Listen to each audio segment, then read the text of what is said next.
ladies and gentlemen, welcome to the Mailroom, episode number 9. I am MackTen, and welcome to the show where I address all of your questions, comments, concerns, and general feedback related to my channel, Diablo 3, StarCraft 2, or any games that I do videos about. So, let's get started. The first question, or the first 3 questions, or comments, come from Sema HT.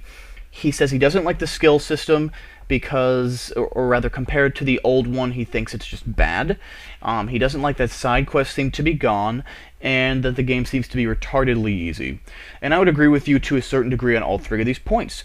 The skill system it's not nearly as customizable as the second game.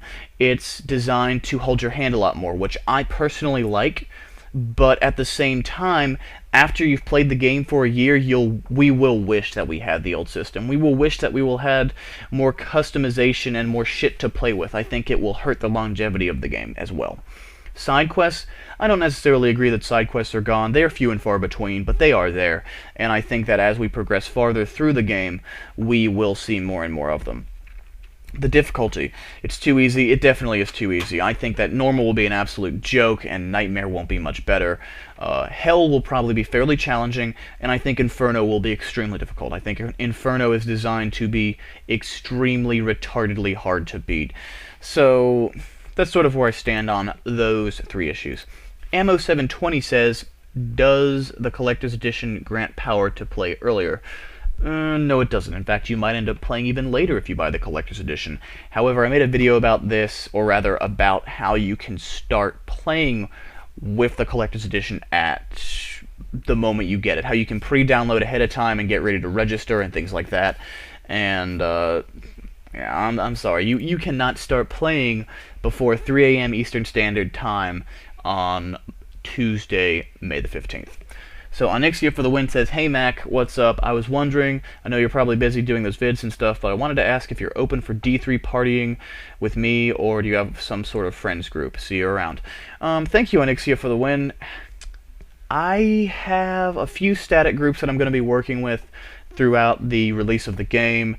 I'll probably be playing some games with the guys from Diablo on 3, which is a new podcast we've started doing. It's pretty awesome, but I can talk about that some other time. But anyway, I don't have anything set in stone.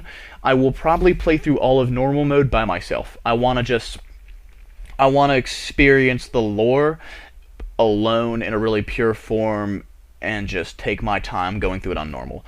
Once I've beaten the game on normal with my first character, it's all going to be about as fast as I can beat the game, as much money as I can make, as good a gear as I can get, as fast as I can level. Things like that will come into play after I've beaten the game once on normal. Zilter Lord says, "I loved my Necro and will play the Witch Doctor because he's the closest to the Necro." This is another thing that I would have to actually agree with wholeheartedly. I loved the Necromancer.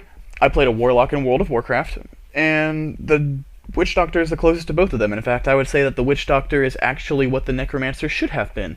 The Witch Doctor and the Warlock are much more developed compared to what the Necromancer was in Diablo 2. I would say that the Warlock is the Warlock of World of Warcraft is a more developed version of the Necromancer from Diablo 2. And I would say that the Witch Doctor is a more developed version of the Warlock from World of Warcraft. It's just Blizzard coming out with this idea of a caster class that relies on a pet, but is extremely powerful even without the pet. It's a really interesting concept, and I think that as time progresses, this class is getting better and better and better. It's something very different from a classic spellcaster, or the glass cannon ranger, or the just melee barbarian.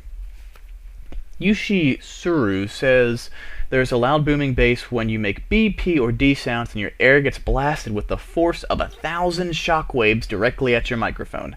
Yes, I have noticed this on occasion with some of my videos. However, I am saving up to get a nice desktop microphone, and when this happens, hopefully that will remedy the problem and I can scream as loud as I possibly can without causing my microphone to wobble and crack and make terrible, terrible noises that you don't want to hear.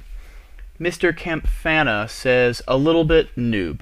I'm sorry, I listened to most of my video. I could not find what you were referencing there, but I will be a little bit more specific and a little bit more careful when I articulate periods of time or amounts or any unit of measurement in the future. I deeply apologize and am sorry. But anyway, thank you for watching. This has been episode number 9 of the Mailroom, and I have a new way that you can contact me or send me feedback related to the show. You can email MackTenTV@gmail.com, and you can also still contact me via Twitter, send me a YouTube direct message, leave a comment in this video's comments, or if you see a Reddit thread pertaining to my videos, feel free to throw a comment up there. But anyway, thank you again for watching. This has been episode 9 of the Mailroom, and I will see you next time. Bye-bye.